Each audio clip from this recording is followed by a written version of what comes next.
Hey folks, Fernando doing a video for the More Survivalist. In this case, a video that's been requested many times over the years, and I just never felt all that comfortable doing it because I don't have all that much to say. But one of the questions is, what kinds of apps do you have in your cell phone, especially anything prepper-minded? Well, I don't have a ton of weird apps. Guys, let me know in in the comment section what kind of prepper or survival app you use. These would be the ones that are a little bit less ordinary or that I downloaded myself. Well, at least some of these. But other than that, I use a phone like any other normal person. There's nothing all that weird about it. These would be the ones that I'd suggest having or that I feel have a particular use. Let's start from the top. The Uber app, so as to get yourself a car, but maybe you have some other local taxi app that works good for you. Whatever it is, just some kind of service that if you need a car for anything, you can just tap on it and access it and get a car if you ever need it. Emergencies, whatever happens, if you get access to it, why not use it if you can? The next one may be a little bit less known. It's an app called Yuka, and I don't know if it's available in all countries, but Yuka, or Shuka, or whatever you like, calling it, that little carrot thing allows you to scan products, especially food, hygiene items, groceries, whatever you have in your supermarket. You can scan it, and it lets you know if it has, any dangerous ingredients or composition. It has like a little rating of good, bad, and like a scale from 1 to 100, I believe. And depending on how bad it is for you, because of chemicals, because of whatever food preserver that's not all that good, or it's straight out bad for you. So it goes through whatever ingredients it has once you scan it, and that kind of helps you decide if you buy one thing or the other depending on what's best for you. Just keeping it as a reference. For example, if I scan like a candy bar and it's telling me that it's bad for me or it's not all that good because it has too much sugar, too much fat, whatever, okay, you can take that into account. But if you scan some other candy bar and it has, hey, this is not good for you because it has this preservative that it's a known carcinogen, you kind of avoid that other one. So you make your own decision, which is nice. But it's nice to know which. Sometimes we don't know which chemicals specifically we would like to be avoiding, so that's that. The next one is Coinbase. Of course, for Bitcoin, I've talked about Coinbase many times before for buying cryptocurrency. As always, remember, there's going to be in all my videos the link below for the affiliate link from Coinbase, which I've been using for many years. Coinbase, that's why I have it in my phone. This is not something I set up specifically for the video.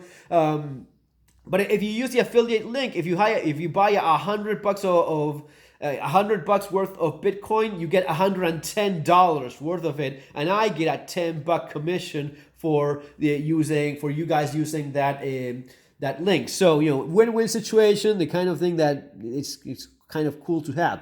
What else? Well, if you have some more local maps, for example, here it's the London Underground, and maybe whatever it is, maybe you have something local that you use frequently. It's a good idea to have the app there already downloaded. A couple of apps for practical shooting, IPSC shooting timer, and splits. Those two maybe are some of the better known ones. They work even for when you're dry firing. If you set up the sensitivity well enough, it triggers when you're dry firing. So it's not as good as an actual timer, but it helps. Tor browser for anonymous, or at least as anonymous as possible browsing, and DuckDuckGo. Those two, when you don't want to be tracked, like these tech companies are doing all the time, those would be the ones you'd be using.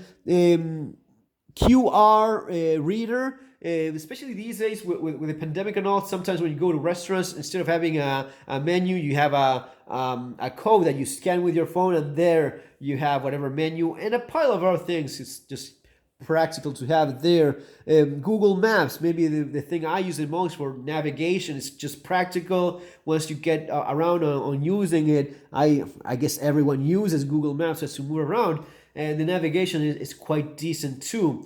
You can download the entire map for your region, which is a good idea, something I suggest doing.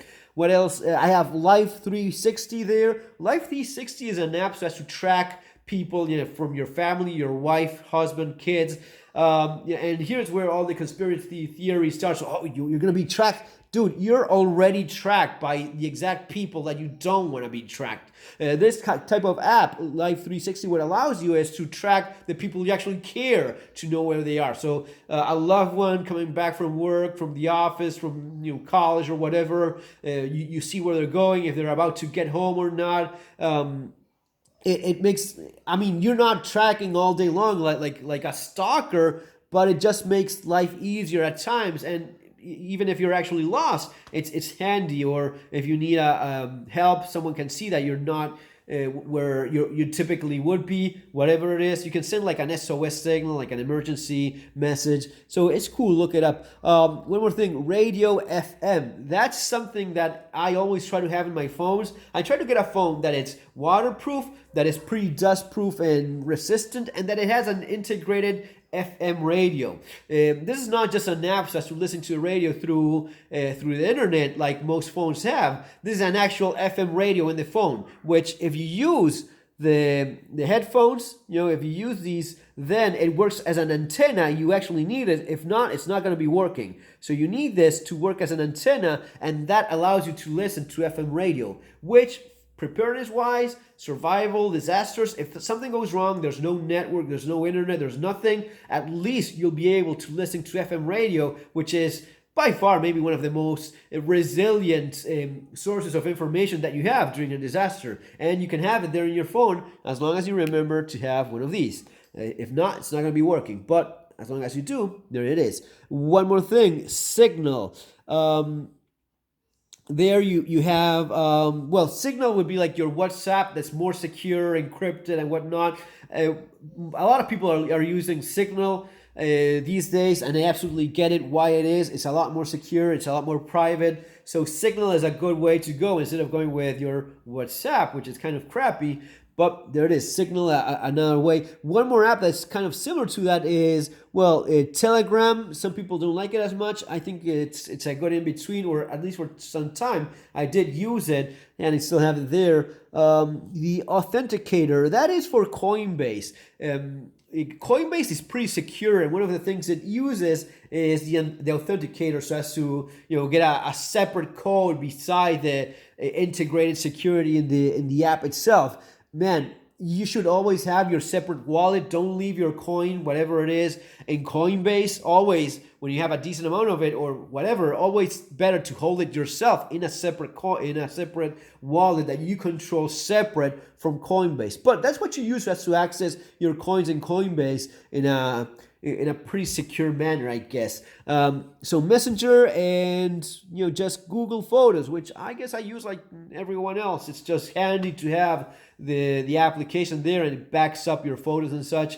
So guys, that's basically what I have in terms of apps in my phone. I'm sure you have a ton of cool apps that I've never heard of. Let me know in the comment section what is it that you use, or that you think it's a good idea for a prepper, for a survivalist to keep in their phone. There's a few others that I've had for some time or another, and just didn't use it all that much, or maybe not that interesting. You have some first aid ones. I guess the Red Cross has a nice app. And of course, in my phone, several folders with PDFs, with files, with information that I'd like to have. Kindle as well, with books and such. So yeah, guys, that's basically it. I hope you enjoyed this little video. Take care. See you in our next video. Have an awesome day.